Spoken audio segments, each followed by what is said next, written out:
casual or formal and informal in speech. There is also a difference between formal and casual in writing.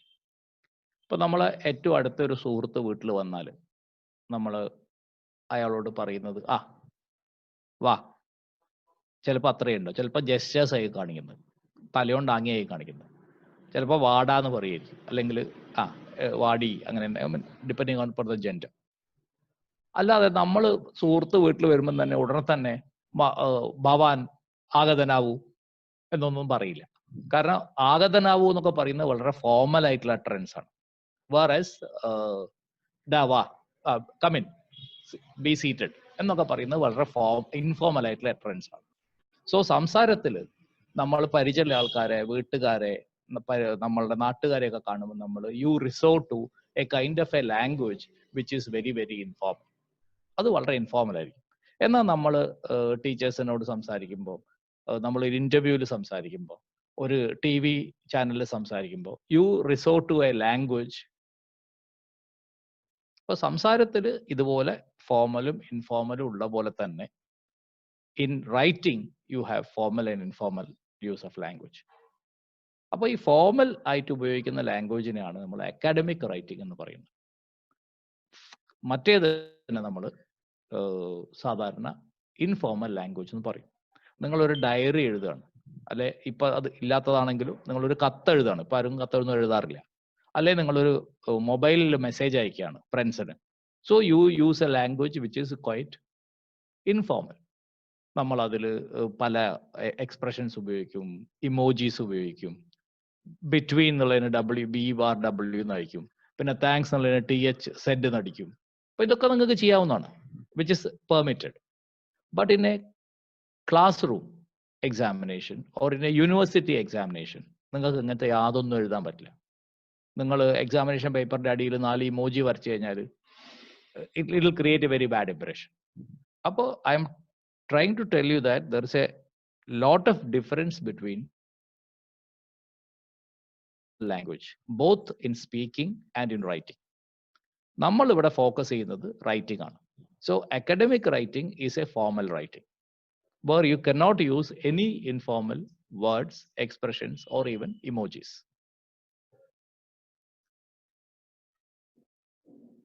And of course, one of the major changes that happened in your life is your entry to college.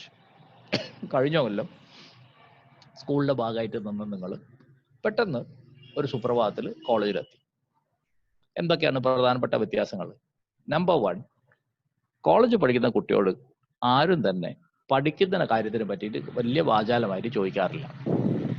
അത് വീട്ടുകാരാണെങ്കിൽ ശരി, നാട്ടുകാരാണെങ്കിൽ ശരി, ഒന്നും ചോദിക്കില്ല. അതുപോലെ തന്നെ കോളേജിലെ പരീക്ഷയെ പറ്റിയിട്ട് മറ്റൊന്നും ആർക്കും വലിയ ഐഡിയ ഇല്ല.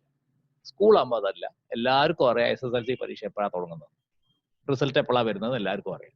കോളേജ് ആകുമ്പോൾ റിസൾട്ട് വരുന്നത് ആരും അറിയില്ല, പരീക്ഷ നടത്തുന്നതിന് ആരും അറിയില്ല. അത് എപ്പോഴൊക്കെയോ നടക്കുകയും ചെയ്യും. കാരണം ആളുകളെ ശ്രദ്ധാകേന്ദ്രമായിട്ട് നിങ്ങൾ ഇനി മാറില്ല. നമ്പർ 2, കോളേജിൽ ആരും തന്നെ നിങ്ങൾ ക്ലാസ് കയറപ്പോൾ, എല്ലാ കോളേജിന്റെയും സ്ഥിതി അറിയില്ല, ക്ലാസ് കയറാൻ അങ്ങനെ ആരും നിർബന്ധിക്കുകയോ സ്കൂളിലെ മാതിരി തന്നെ ഹെഡ്മാസ്റ്റർ ചൂരെല്ലാം കൊണ്ട് നടക്കുകയൊന്നും ചെയ്യില്ല. കാരണം നിങ്ങൾ മുതിർന്ന കുട്ടികളാണ്, ക്ലാസ്സിൽ ഇരിക്കേണ്ട പ്രാധാന്യത്തെ പറ്റി നിങ്ങൾക്ക് അറിയാം. അതുകൊണ്ട് തന്നെ കോളേജിൽ കുറെ കൂടി സ്വാതന്ത്ര്യമുണ്ട്. കോളേജിൽ നിങ്ങളെ ഒരു മുതിർന്ന വ്യക്തിയായിട്ടാണ് കാണുന്നത്, നിങ്ങൾ കുട്ടിയായിട്ടല്ല. കോളേജിൽ ഞങ്ങളൊന്നും ഒരിക്കലും ഞങ്ങളെ കുട്ടികളായിട്ടല്ല കാണുന്നത്. യുവർ അഡൽട്സ്, നിങ്ങൾക്ക് ബോധമുള്ള കുട്ടികളാണ്. ക്ലാസ്സിൽ ഇരിക്കേണ്ട ആൾക്കാർ ഇരിക്കുക, ഇരിക്കാത്ത ആൾക്കാർക്ക് ഈ ക്ലാസ്സിലും അങ്ങനെ തന്നെ, താല്പര്യമുള്ളവർ ഇരിക്കുക, ഇല്ലാത്തവർക്ക് ഓഫ് ചെയ്തിട്ട് പോകാമെന്ന് പറയും. കാരണം നിങ്ങൾക്ക് ആ ഉത്തരവാദിത്തം എടുക്കാനുള്ള ഒരു പ്രായമായി. So we don't expect you as kids anymore. അത് ഞങ്ങളുടെ ഒരു പെരുമാറ്റത്തിൽ. And when coming to writing, സ്കൂളിൽ നിങ്ങൾ എഴുതിയ ഉത്തരങ്ങൾ നിങ്ങൾക്ക് അറിയാം, നിങ്ങൾ എന്ത് എഴുതിയാലും മാർക്ക് ഇടും. കാരണം നിങ്ങൾക്ക് അറിയാം SSLCക്കും +2 ഒക്കെ നിങ്ങൾക്ക് ഭയങ്കര മാർക്ക് കിട്ടിയിട്ടുണ്ടാവും. ഒരു പക്ഷേ ജീവിതത്തിൽ അത്ര മാർക്ക് ഇനി എപ്പോഴും കിട്ടുമെന്ന് അറിയില്ല. But in college your writing is looked upon very seriously, right? You have to write essays, project and maybe lab reports for science students, and also ultimately you have to write the examination. ഇതിൽ ഒരു സ്ഥലത്ത് പോലും നിങ്ങൾക്ക് casual ആയിട്ടുള്ള ഒരു language ഉപയോഗിക്കാൻ പറ്റില്ല. You have to use very formal language. എന്താണ് ഫോർമൽ ലാംഗ്വേജ് എന്നുള്ളത് ഞാൻ സബ്സിക്വൻ്റ്ലി പറയാം. So what is the principles of formal writing? What is the writing all about? Writing basically involves you have to somehow reproduce your text. ഈ ടെക്സ്റ്റിലെല്ലാം നിങ്ങൾ കാണുന്നത് formal language ആയിരിക്കും. ടെക്സ്റ്റിൽ ഒരു സ്ഥലത്തും നിങ്ങൾ കാഷ്വൽ ആയിട്ടുള്ള ലാംഗ്വേജ് കാണില്ല, unless it is A story. ഇപ്പോൾ വൈക്കം മുഹമ്മദ് ബഷീറിന്റെ കഥ പഠിക്കാനുള്ളതെങ്കിൽ നിങ്ങൾക്ക് ഫോർമൽ ആയിട്ടുള്ള ലാംഗ്വേജിന്റെ കൂടെ തന്നെ ഇൻഫോർമൽ ലാംഗ്വേജ് ഉപയോഗിച്ച് കാണാം, ബിക്കോസ് ഇറ്റ്സ് എ സ്റ്റോറി. പക്ഷെ ഒരു എസ്സേയിൽ ഒരിക്കലും ഇൻഫോർമൽ ലാംഗ്വേജ് ഉണ്ടാവില്ല, റൈറ്റ്? ഒരു സീരിയസ് സ്പീച്ചിൽ ഒരു ഇൻഫോർമൽ ലാംഗ്വേജ് ഉണ്ടാവില്ല. Only in stories and maybe in plays, നാടകങ്ങളിലൊക്കെ നിങ്ങൾക്ക് ഇങ്ങനത്തെ ഭാഷ കാണാന്നേ ഉള്ളൂ normally. Students are expected to present ideas in paper. നിങ്ങളെ പരീക്ഷ എന്ന് പറഞ്ഞാൽ എന്താണ്? You express your idea in paper. ഞാൻ ചോദിക്കുന്ന ചോദ്യത്തിന് നിങ്ങൾക്കുള്ള ഉത്തരാണ് നിങ്ങൾ പരീക്ഷാ പേപ്പറിൽ എഴുതുന്നത്. അത് നിങ്ങളുടെ ലെവൽ ഓഫ് അണ്ടർസ്റ്റാൻഡിങ്, നിങ്ങളുടെ പഠനത്തിന്റെ നിലവാരം, ഇതൊക്കെ ഈ ഉത്തരത്തിൽ കാണും. അപ്പൊ നമുക്ക് തന്നെ അറിയാം, ഒരു ബുദ്ധിയുള്ള ഒരാൾ പറയുന്ന ഉത്തരം അല്ല അത്ര ബുദ്ധി ഉപയോഗിക്കാതെ പറയുന്ന ആൾ പറയുക. അതുപോലെ തന്നെ നമ്മൾ റോട്ടിലോ മാർക്കറ്റിലോ ഉപയോഗിക്കുന്ന ഒരു ഭാഷയല്ല നമ്മൾ ഇന്റർവ്യൂവിൽ ഉപയോഗിക്കുക. ഈ ഇപ്പോൾ കൊയിലാണ്ടിയിലൊക്കെ പറയുന്ന സ്ലാങ് വാക്കുകളുണ്ട്. കൊയിലാണ്ടിയിൽ ഇപ്പോൾ ഇറങ്ങുക എന്നുള്ളതിന് കീയാതാ പറയും. അപ്പോ ഞാൻ ഇന്റർവ്യൂവിന് പോകുമ്പോൾ ഞാൻ എൻ്റെ വീട്ടിൽ നിന്ന് കീഞ്ഞിക്കി എന്ന് പറഞ്ഞാൽ ആ ഇന്റർവ്യൂ ബോർഡിൽ ആൾക്കാർക്ക് ഒരു മതിപ്പും ഉണ്ടാവില്ല. അപ്പൊ നമ്മൾ ഈ വാക്കൊക്കെ വീട്ടിൽ ഉപയോഗിക്കുമെങ്കിലും നമ്മൾ ഒരു പബ്ലിക് ആയിട്ടൊരു കോണ്ടെക്സ്റ്റിൽ, അല്ലെ ഞാനൊരു ടി വി ചർച്ച പങ്കെടുക്കുമ്പോൾ ഇങ്ങനത്തെ വാക്കുകൾ ഉപയോഗിക്കില്ല. So that is called formal. So you have to put your ideas in paper and writing becomes a key to your academic performance. ഇത് വളരെ പ്രധാനപ്പെട്ട ഒരു പോയിന്റാണ് നിങ്ങൾ ഓർമ്മിക്കേണ്ടത്. അതായത് നിങ്ങളിപ്പോൾ എന്ത് പഠിച്ചാലും പഠിച്ചിട്ടില്ലെങ്കിലും, നിങ്ങൾ എത്ര നല്ല കുട്ടിയാണെങ്കിലും നല്ല സ്കോളർ ആണെങ്കിലും, പരീക്ഷയ്ക്ക് മാർക്ക് കിട്ടിയാൽ മാത്രമേ നിങ്ങളെ ആളുകൾ അംഗീകരിക്കൂ. അതായത് നിങ്ങളിപ്പോൾ ഡിഗ്രി കഴിഞ്ഞ് പി ജിക്ക് പോകുമ്പോൾ, അല്ലെങ്കിൽ ഒരു പക്ഷേ നിങ്ങൾ പ്ലസ് ടു കഴിഞ്ഞ് കോളേജിലേക്ക് വന്നപ്പോൾ നിങ്ങളെ കോളേജിൽ അഡ്മിഷൻ തന്ന് എന്ത് നോക്കിയിട്ടാണ്? മാർക്ക് നോക്കിയിട്ടാണ്. ഈ മാർക്ക് എന്ന് പറയുന്നത് എന്തിന്റെ മാത്രം പെർഫോമൻസ് ആണ്? എഴുത്തിന്റെ മാത്രം പെർഫോമൻസ് ആണ്. C, 4 സ്കില്ലിൽ there are 4 skills in acquiring a language. One is listening, reading, then speaking, then writing. ഇതിൽ ലിസണിങ്ങിന് പരീക്ഷയില്ല, സ്പീക്കിങ്ങിനും പരീക്ഷയില്ല. സ്പീക്കിങ്ങിന് പരീക്ഷ വരും എപ്പോൾ വെച്ചാൽ നിങ്ങൾ പ്രോജക്റ്റ് ഫൈനൽ ഇയർ ചെയ്യുമ്പോൾ അതിൻ്റെ വൈവ വരും. അപ്പോൾ മാത്രമാണ് നിങ്ങൾ സംസാരിക്കുന്നതിന് മാർക്ക് ഇടുക. ദെൻ റീഡിങ്, നിങ്ങൾ നല്ല റീഡേഴ്സ് ആയിരിക്കും, നിങ്ങൾക്ക് നന്നായി വായിക്കാൻ അറിയണ്ടാവും, പക്ഷെ അതിന് പരീക്ഷയില്ല. പരീക്ഷ എന്തിനു മാത്രമാണ്? പരീക്ഷ ആകെയുള്ളത് ഈ എഴുത്തിന് മാത്രമാണ്. നിങ്ങൾക്കറിയാം, SD കുട്ടികളെ പ്രത്യേകിച്ച് പറയുകയാണെങ്കിൽ നിങ്ങൾ 100 മാർക്കും തീരുമാനിക്കുന്നത് പരീക്ഷയാണ്. റെഗുലർ കോളേജ് കുട്ടികളുണ്ടെങ്കിൽ അവർക്ക് 20 മാർക്ക് ഇന്റേണൽ ഉണ്ട്. ആ 20 10 മാർക്ക് തീരുമാനിക്കുന്നത്, അല്ലെ 12 മാർക്ക് തീരുമാനിക്കുന്നത് എഴുത്ത് തന്നെയാണ്, പരീക്ഷയുടെ മാർക്ക് തന്നെയാണ്. അപ്പോൾ ഒരു പേപ്പറിൽ 100 മാർക്കും, അല്ലെങ്കിൽ റെഗുലർ കോളേജ് കുട്ടികളാണെങ്കിൽ 92 മാർക്കും തീരുമാനിക്കുന്നത് എഴുത്തിലാണ്. ആൻഡ് നിങ്ങൾ എഴുത്തിൽ നല്ല ആൾക്കാരാണോ? എനിക്ക് സംശയമാണ്. എഴുത്ത് നിങ്ങൾ വളരെ തീരെ ശ്രദ്ധിക്കാത്തതാണ്. അതിൻ്റെ ഒരു എക്സാമ്പിൾ ഞാൻ പറയുകയാണെങ്കിൽ, നിങ്ങൾ പല ആൾക്കാരും ഈ എസ്സേ എന്ന് പറയുന്നതായിട്ടാണ് ഇത്ര വലിയ ഉത്തരങ്ങൾ എഴുതുന്നത്. സ്കൂളിൽ നിങ്ങൾ അത്ര വലിയ ഉത്തരങ്ങൾ എഴുതുന്നില്ല. 350 വാക്ക് 250 വാക്കൊക്കെ എഴുതുന്ന എസ്സേ ക്വസ്റ്റ്യൻ കോളേജിൽ എഴുതുമ്പോൾ നിങ്ങൾ ഈ എസ്സേ ആദ്യമായിട്ട് എഴുതുന്നത് പരീക്ഷാ ഹാളിൽ നിന്നാണ്. അതൊരിക്കലും നന്നാവില്ല എന്ന് നിങ്ങൾക്ക് എല്ലാവർക്കും അറിയാം.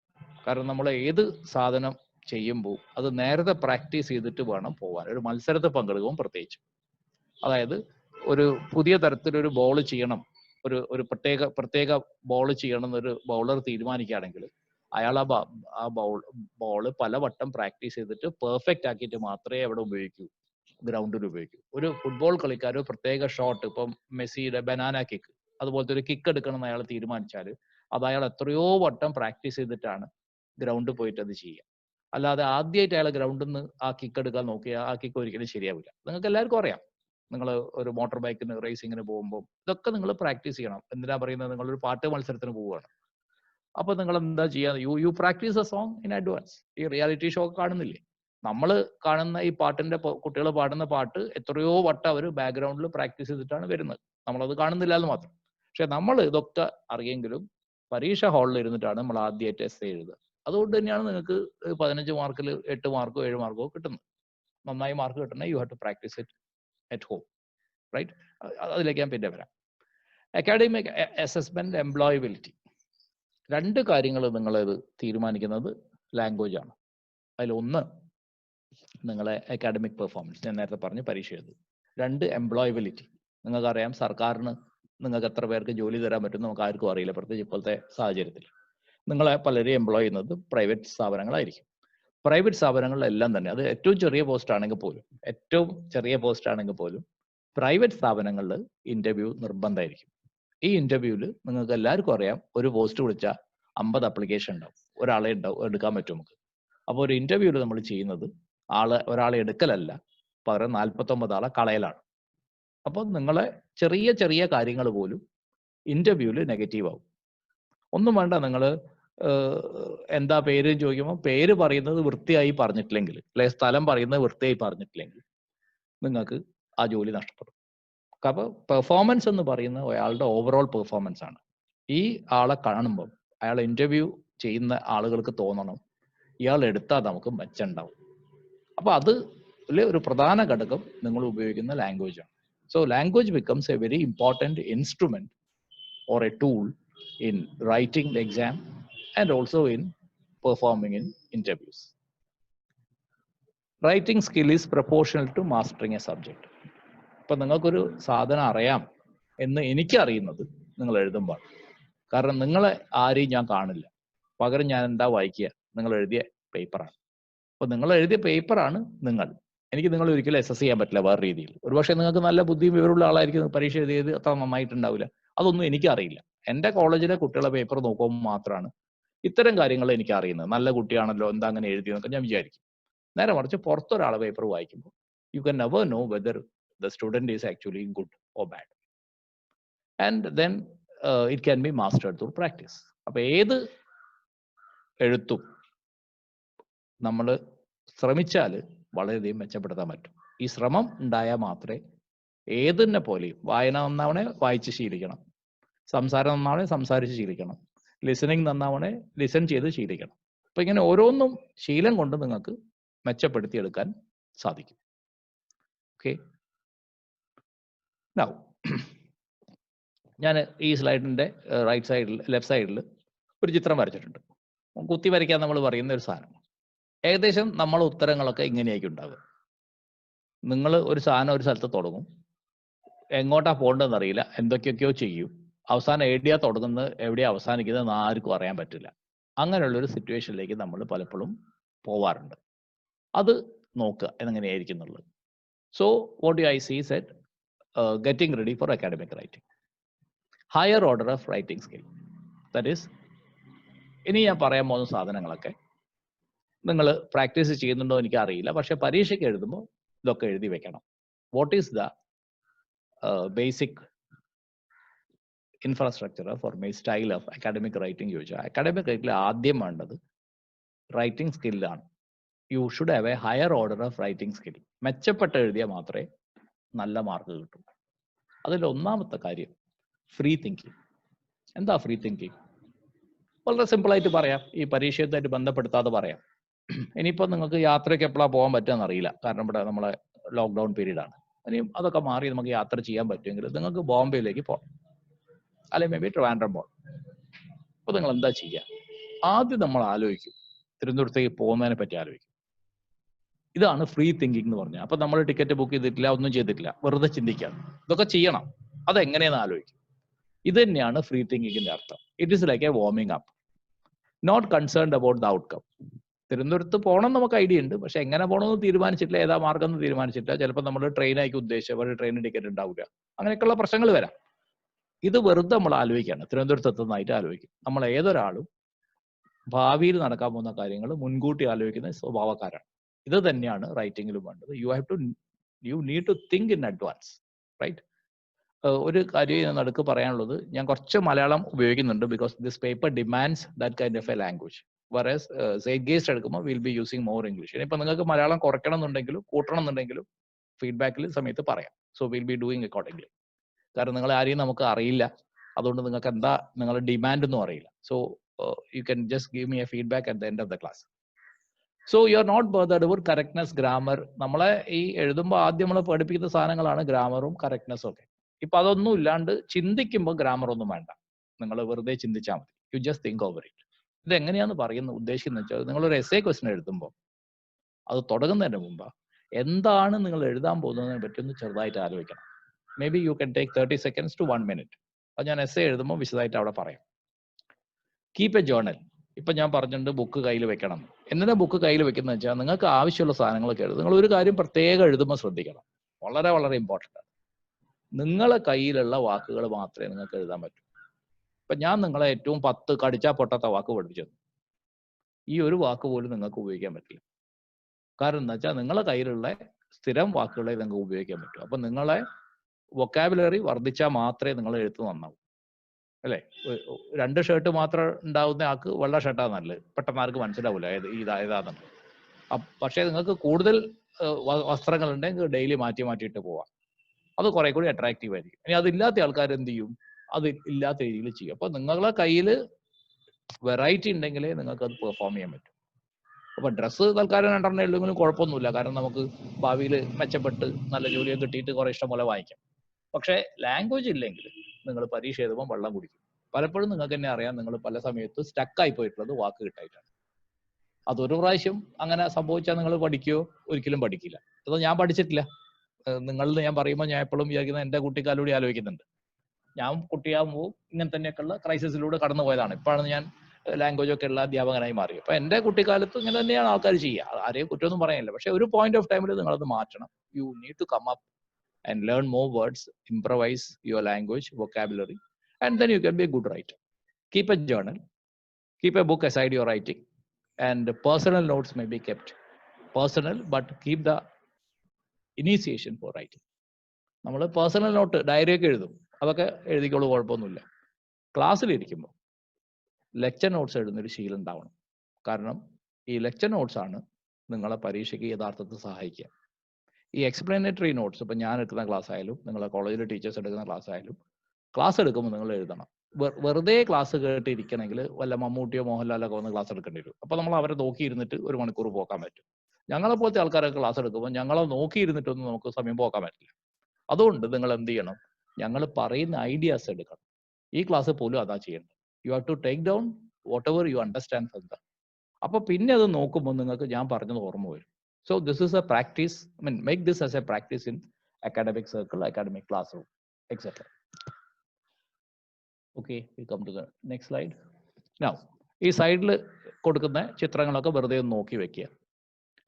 Reading and writing. Reading is proportional to writing.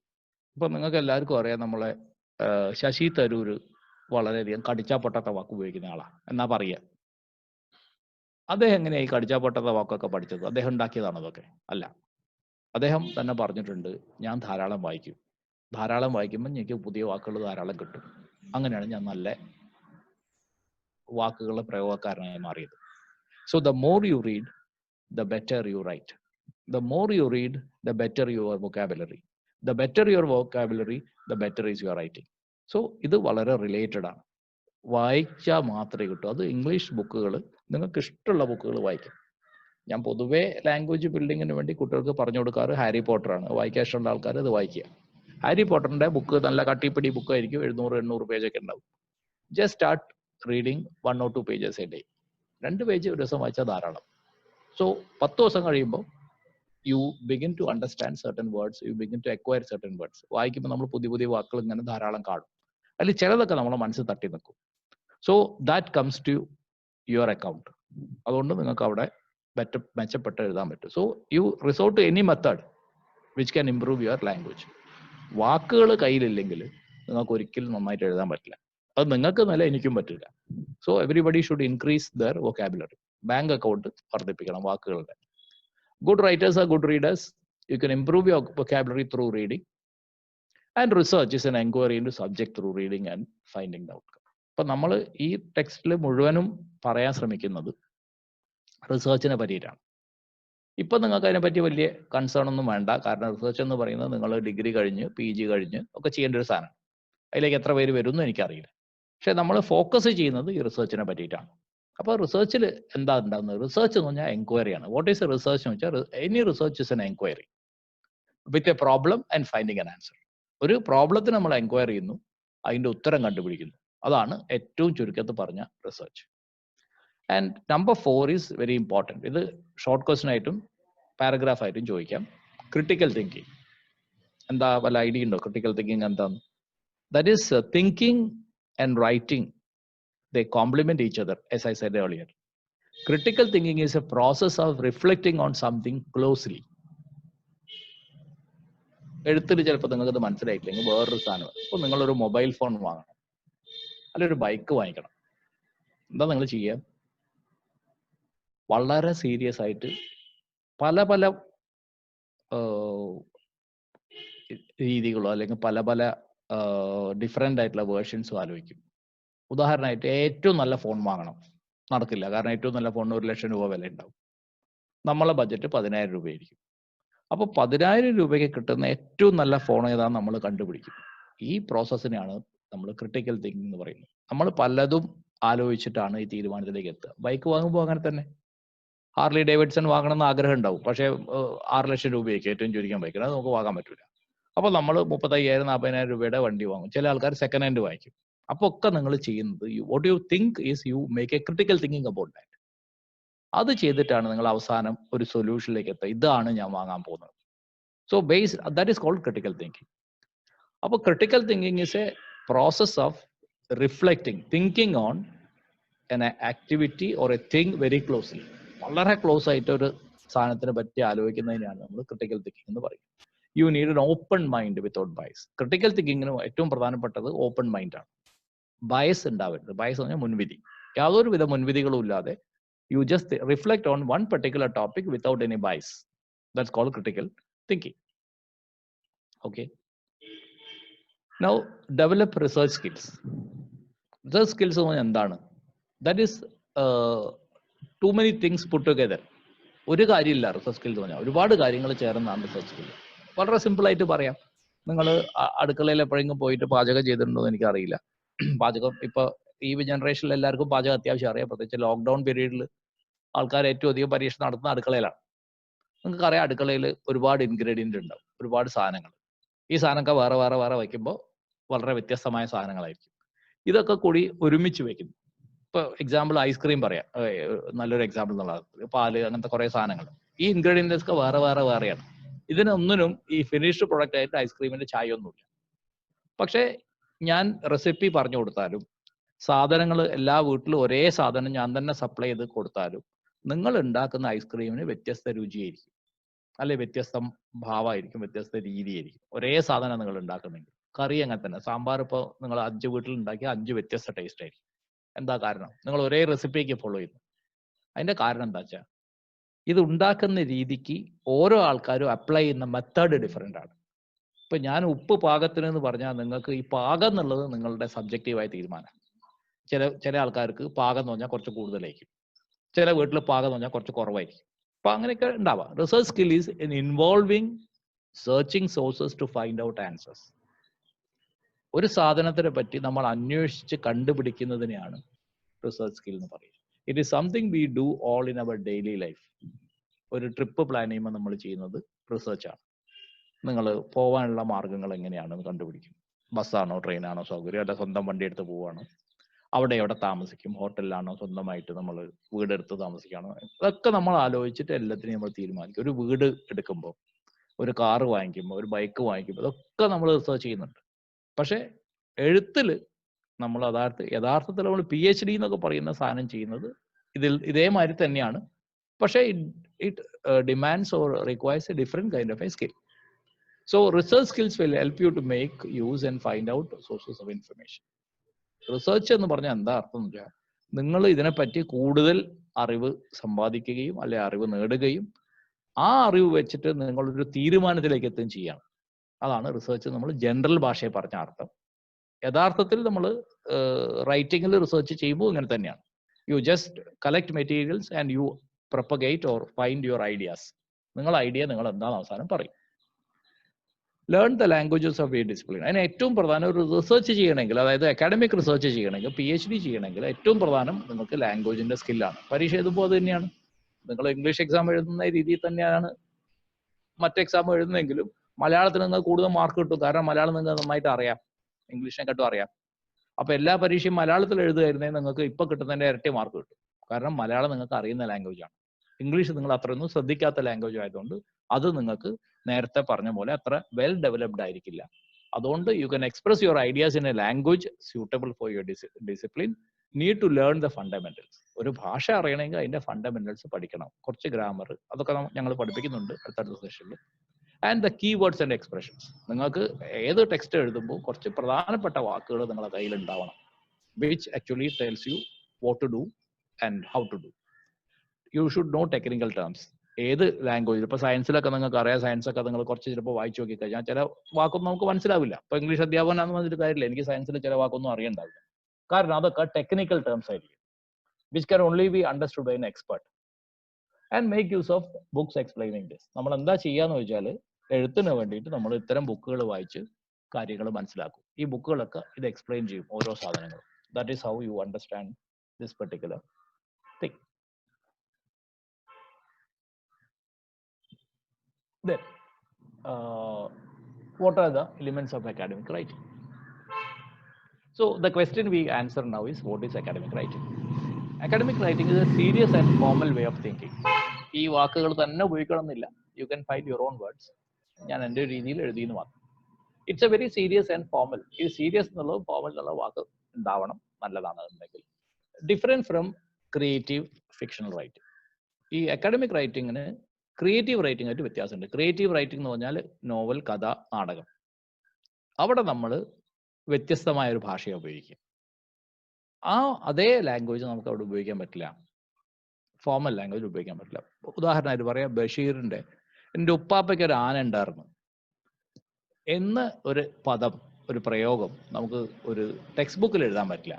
എഴുതാം, അദ്ദേഹത്തിന്റെ കഥ റെഫർ ചെയ്യുമ്പോൾ എഴുതാം, അല്ലാതെ എൻ്റെ ഉപ്പാപ്പ എന്ന് ഒരിക്കലും അങ്ങനെ എഴുതാൻ പറ്റില്ല. ഇജ്ജ് കീഞ്ഞു പാഞ്ഞോ എന്നുള്ളത് നമുക്ക് ഒരു ലാംഗ്വേജ് ആയിട്ട് പരീക്ഷയ്ക്ക് എഴുതാൻ പറ്റില്ല. So examination is different from creative writing. Different from creative writing, it is very very objective. ഈ വാക്ക് പ്രധാനമാണ്.